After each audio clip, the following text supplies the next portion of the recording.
OMG, it's Abby and welcome to my kitchen where I'm going to be sharing with you my famous buffalo chicken dip. So stay tuned if you want to know how to make it for everyone at home.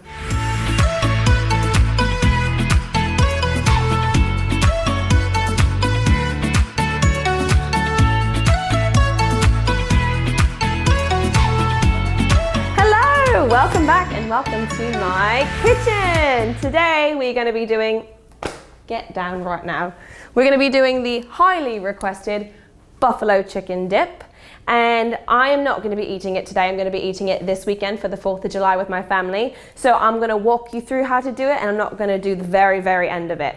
So first we're going to start with all of these ingredients you see right here. I have some Mexican cheese, I have a block of cream cheese, I have some ranch dressing, some hot sauce, and 2 cans of chicken. These can be any of the brands you normally use or that you like.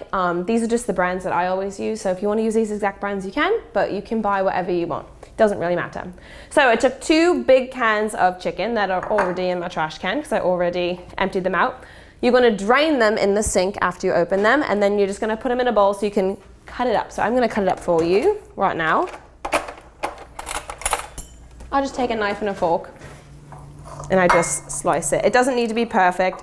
It doesn't need to be super tiny or too big. It can really be whatever you want it to be. I just like to shred it up enough so when someone scoops it up on a chip, it's not a huge chunk of chicken. It's just a little bit of everything. Doesn't take too long. This whole recipe probably will take like 15 minutes maybe. It's not going to be long at all. Everything we make is going to be put in the pan and it's going to be cooked in the pan. Also, this chicken is already cooked, so it doesn't take that long once it's in the pan. We just put it in the pan to cook everything together, and then it will go in the oven at the very end. Okay, so now that it's cut up to my standards, oh my God, get off the stove. That's my cat Remy from Ratatouille. So you're going to light the stove. Just put it on a low temperature. And we're going to put the chicken in.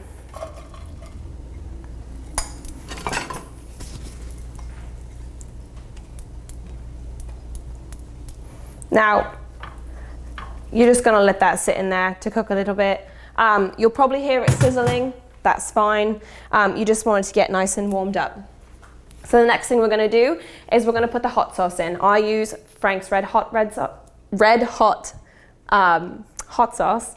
And I don't like things super spicy, so I don't put too much in there. I know that some people do like the spice, so I put enough in there that you'll still get a little kick, but not that much. Ooh, let me just make sure it's off. Great. So you're gonna take your cap off, and then however much you want. If you like things super spicy, then you can make it super red. I'm just gonna make it like a reddish orange color because it won't be too spicy, but don't forget we're gonna add in these ingredients too, so it's gonna take down the hotness a lot. So just move around. It doesn't need to get too hot. You don't need to cook it. Like I said, it's already cooked. You just want it to get warmed up so all the ingredients melt together. I'm gonna turn it up a little bit. And then you measure with your heart in this kitchen.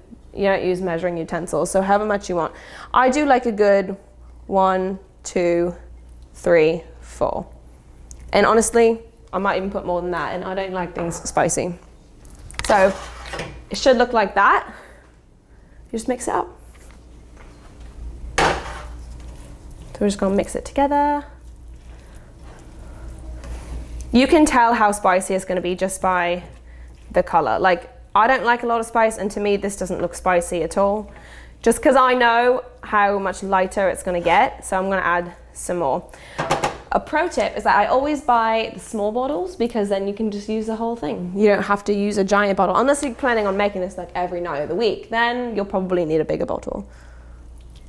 But again, this is just all eyeballing it. I've done this enough times to know how spicy it's gonna be. And you can always add more hot sauce as the recipe goes on. So right now, it looks like this. A nice orangey color. We're gonna add in the ranch dressing. Again, measure with your heart. I love ranch dressing. I put it on everything. I'm gonna put a generous amount. That's probably like a quarter of the bottle, a third of the bottle. This is what it looks like. And my cat clearly wants to know what it looks like as well. Get off. He's gonna turn orange by the end of this. All right. Again, just mix it together. Keep the oven, keep the stove on low heat. It doesn't need to be super high. Again, it's just hot so we can mix all of these ingredients together, not necessarily to cook it all the way through.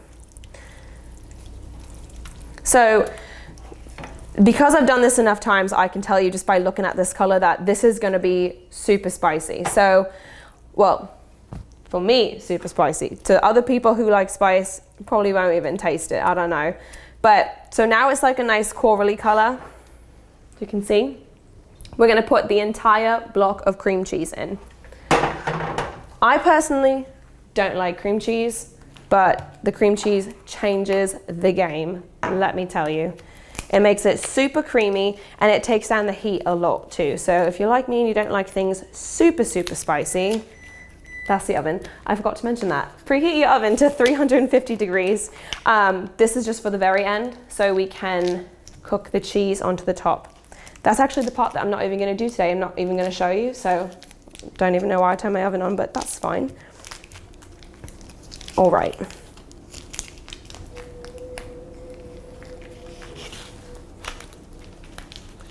Technical difficulties here. All right.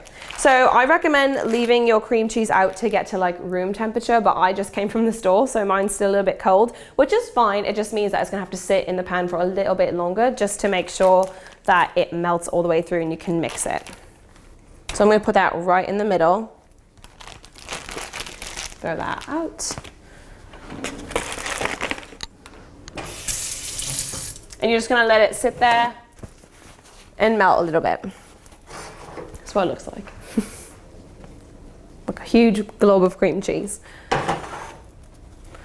Sometimes I like cover it with the chicken so that way it will melt faster. And then you just need to give it some time and it will melt. So while we're waiting for that to melt, after this step, I'm gonna open this cheese and I'm just gonna put like a sprinkle in just to mix it in and make sure it's like cheesy when it pulls apart, because that makes it really, really good. Judging by the color of this, when the cream cheese melts, I'll let you know if I would put any more hot sauce in or not. Sometimes I do, sometimes I just don't. It's really different every time you make it.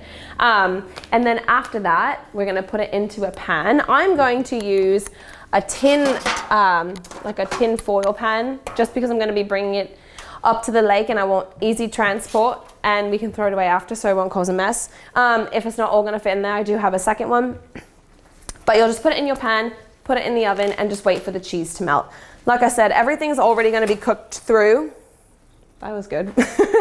Everything's already gonna be cooked through. So we're not putting it in the oven necessarily to cook it, we're just wanting the cheese to melt. Wow, good thing I had my apron on. That could have been a disaster. It's never happened before in the however many years I've been cooking this, so you got a once in a lifetime show. Of course everything's white in here too. This is what happens with live TV, you know, even though this isn't live.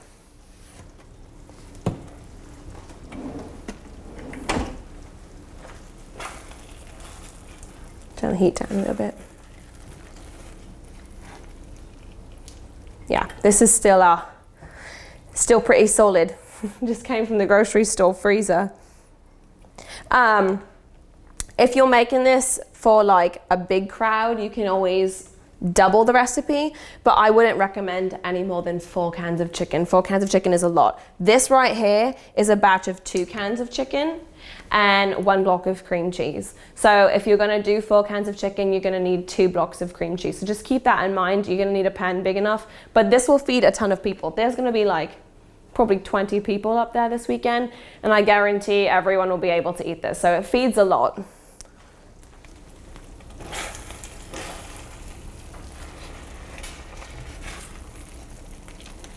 So now that it's melting, it's becoming a lot lighter in color, which is good because that means it's going to be a lot creamier and it's not going to be as spicy. Again, if you like the spice, feel free. Oh my God, I'm trying to like dodge the exploded chicken.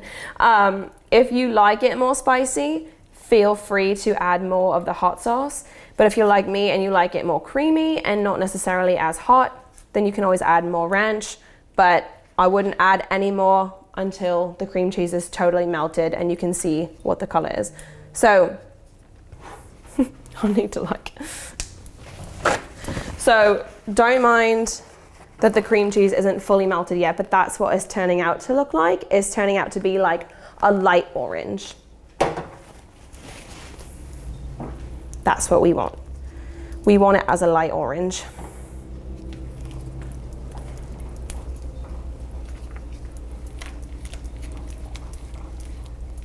Yeah, that's like perfect. So now that the cream cheese is melted, it's become a lot easier to stir. This is the consistency you want. You don't want it too watery, you don't want it too creamy, you don't want it too chunky. This is like perfect right here. And then all we're gonna do is we're gonna add, don't mind the mess, we're going to add some cheese, just a sprinkle, not too much. Like, probably like that much. We're just gonna sprinkle it in. Turn it down to low, doesn't need to be too high. Put that there and mix it up.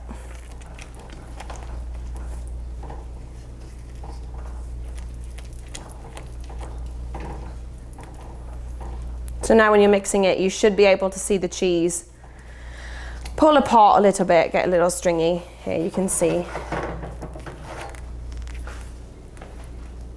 Nice and stringy. Not too much cheese. That's like the perfect color. That's what you want it to look like. That's going to be the perfect amount of spice, I think. And creaminess. But again, if you want to add any more of the ingredients in, you can. I'm not going to. I think this is perfect. And then from here, we're just going to transfer it over to a pan. So like I said, I don't know if all of it's going to fit in here. It probably won't. So I have my backup pan ready. If you're not traveling and you want to cook it in a regular pan, you can. I would recommend cooking it in like a Pyrex dish, something glass. That's usually what I cook it in, but again, I'm traveling this weekend, so it's going to go into here. All right, let me put some pot holders down, just in case. Perfect.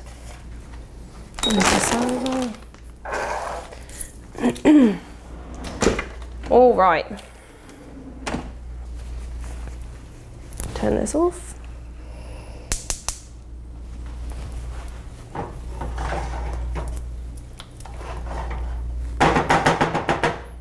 Let's see if we can get all to fit in one. Oh yeah, there we go.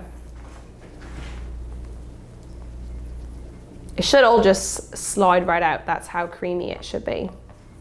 And if it doesn't, obviously, you can scrape it out.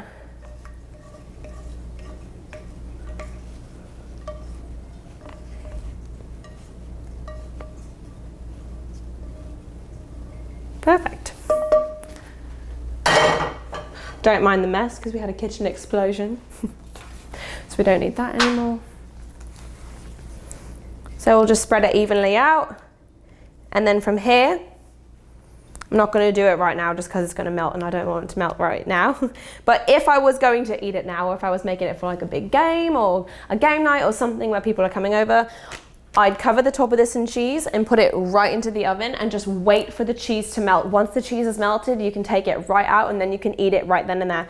But again, I'm traveling this weekend, so I'm gonna wait for this to cool down a bit. I'm gonna sprinkle my cheese on it, cover it up, bring it in the car, and then once I'm ready to eat it, I'm gonna pop it into the oven, wait for the cheese to melt, and then it's good to go. So super easy.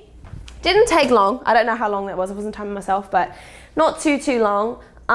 Keep it on low to avoid a kitchen explosion like I just had. It's very mess free, especially if you're using something that you can throw away. You won't need to wash any dishes. The only thing I'm gonna have to wash is the bowl that I put the chicken in, the pan, and the spoon.